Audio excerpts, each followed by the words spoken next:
सुशांत की हत्या पर खामोश रहने को लेकर वरिष्ठ पत्रकार अर्नब गोस्वामी ने बॉलीवुड के बड़े हस्तियों पर जमकर निशाना साधा। इस दौरान अर्नब ने अपने शो पूछता है भारत में कई बार सलमान खान का नाम भी लिया।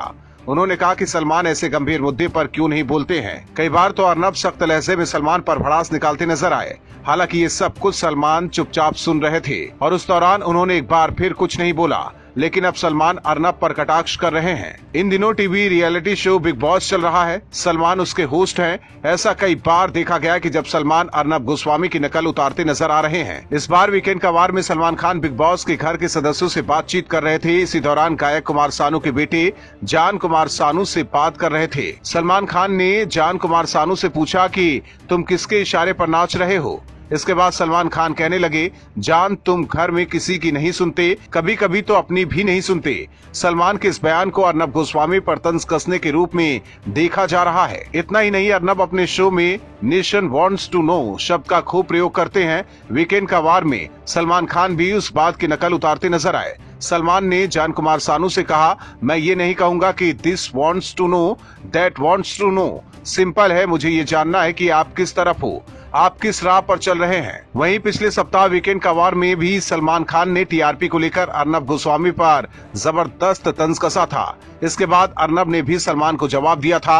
अर्नब गोस्वामी ने सलमान का नाम लिए बिना निशाना साधते हुए कहा था, बॉलीवुड में एक कायर है जो अपने आप को भाई कहता है। अर्नब ने आगे कहा था कि वो इशारों से बात करता है, चैनल बंद हो जाएगा, चैनल बंद करवा देंगे।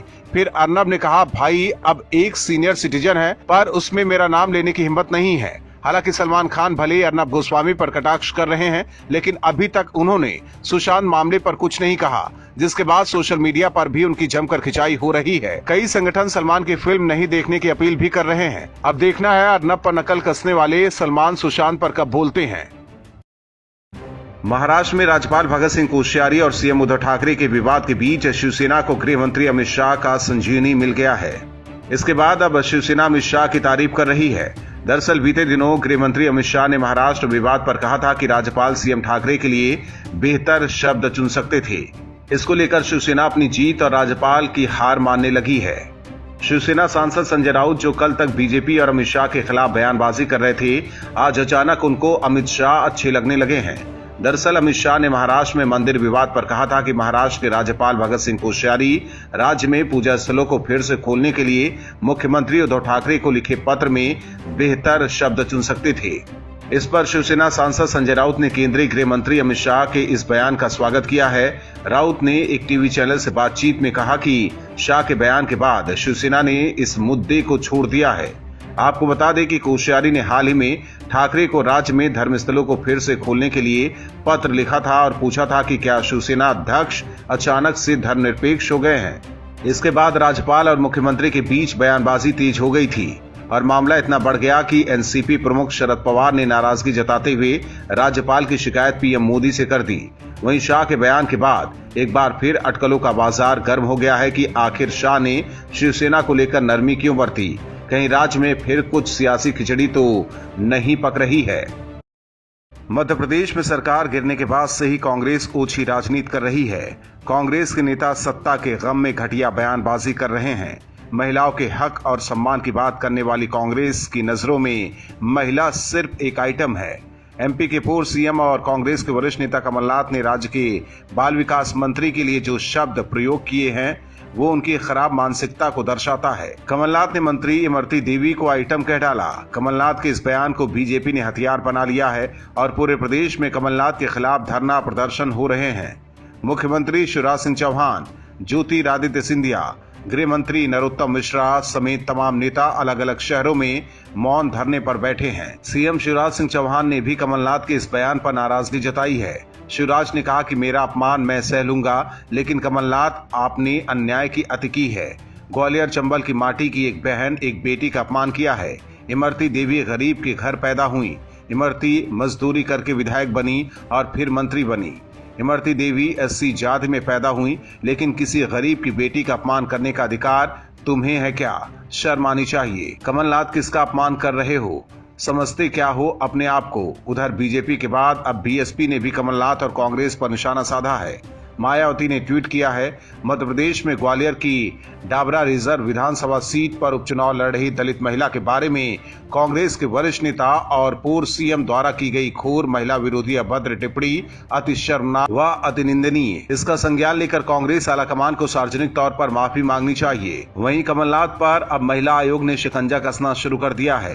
राष्ट्रीय महिला आयोग की अध्यक्ष रेखा शर्मा ने ट्वीट करके बताया कि कमलनाथ को नोटिस भेजा गया है। इसके साथ चुनाव आयोग को भी पत्र लिखा गया है। पूरे मामले पर इमरती देवी का भी बयान आया है। उन्होंने कहा कि इमरती देवी ने कहा कि ये लोग मध्य प्रदेश को जानते नहीं हैं, कहाँ के हैं पता नहीं है, इन्हें मध्य प्रदेश में रहने का हक नहीं है। एक माँ बहन बेटी से इस तरह की बात कहना बहुत अपमानजनक है। इमरती देवी ने कांग्रेस की कार्यकारी अध्यक्ष सोनिया गांधी से कमलनाथ को पार्टी से निकालने की मांग की है। दरअसल पूरा मामला ये है कि एक चुनावी सभा के दौरान पूर्व सीएम बोले, आप लोगों को पहले ही सावधान कर देना था कि इमरती देवी क्या आइटम है, और इस पर भी घमासान मचा हुआ है। वहीं महिलाओं के हक और सम्मान की बात करने वाले कांग्रेस नेता ऐसी बयानबाजी कर रहे हैं, लेकिन अभी तक कांग्रेस की अंतरिम अध्यक्ष सोनिया गांधी इस पूरे मामले पर खामोश है।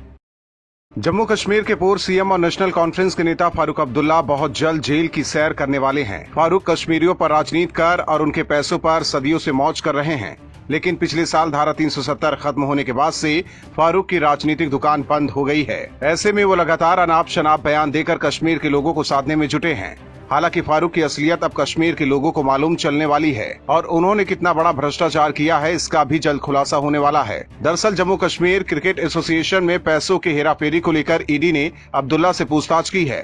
ये मामला जम्मू कश्मीर क्रिकेट संघ में कथित 43 करोड़ रुपए से जुड़े मनी लॉन्ड्रिंग का है। दरअसल 2002 से 2011 के बीच जेकेसीए को खेलों में बढ़ावा देने के लिए बीसीसीआई की तरफ से मिलने वाले ग्रांट से 43 करोड़ रुपए के कथित गबन का मामला सामने आया था। इस मामले में सीबीआई ने अब्दुल्ला और अन्य के खिलाफ एफआईआर और चार्जशीट दाखिल की थी। सीबीआई के मुताबिक फारूक अब्दुल्ला के जम्मू कश्मीर क्रिकेट एसोसिएशन का अध्यक्ष रहते हुए पैसों का गबन हुआ था। ईडी ने सीबीआई की इस एफआईआर और चार्जशीट को ध्यान में रखते हुए धन शोधन का मामला दर्ज किया था। पिछले साल भी इस मामले में फारूक अब्दुल्ला से 4 घंटे से अधिक समय तक पूछताछ हुई थी। उधर फारूक अब्दुल्ला पर आरोप लगने के बाद उनके बेटे पिता के समर्थन में उतर आए हैं। उमर अब्दुल्ला ने ट्वीट किया है कि पार्टी ईडी समन का जल्द जवाब देगी। गुपकार घोषणा के बाद पीपल्स अलायंस के गठन के बाद ये ईडी की पूछताछ राजनीतिक प्रतिशोध से कम नहीं है। वहीं फारूक अब्दुल्ला पर आरोप लगने के बाद अब उनकी पार्टी नेशनल कॉन्फ्रेंस का भी बयान सामने आया है। पार्टी ने कहा है, हम जानते थे कि ऐसा होने वाला है। पार्टी ने कहा कि केंद्र में सत्तारूढ़ बीजेपी अपनी एजेंसियों का इस्तेमाल नई सियासी गठबंधन से लड़ने के लिए कर रही है, क्योंकि ये राजनीतिक तौर पर इसका सामना नहीं कर सकती। हालांकि अब्दुल्ला की मुश्किलें बढ़ने के बाद भले ही उनकी पार्टी और उनके बेटे उमर अब्दुल्ला फड़फड़ा रहे हैं, लेकिन अगर ईडी को सबूत मिलता है और गड़बड़ झाला पाया जाता है तो फारूक अब्दुल्ला इस बार लंबा नपने वाले हैं।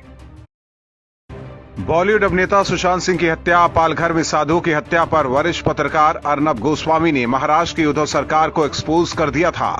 अर्नब की वजह से उद्धव सरकार की असलियत पूरे देश को पता चला।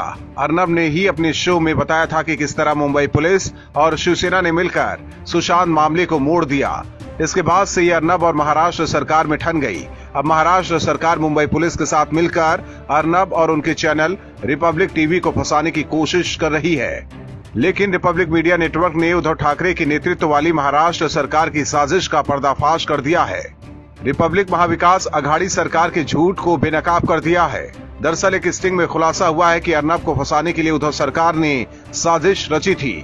कांग्रेस प्रवक्ता राघवेंद्र शुक्ला ने स्टिंग ऑपरेशन में खुलासा किया है कि रिपब्लिक को बैन करने के लिए सरकार ने एक टीम बनाई है जिसमें कई वरिष्ठ अधिकारी शामिल हैं।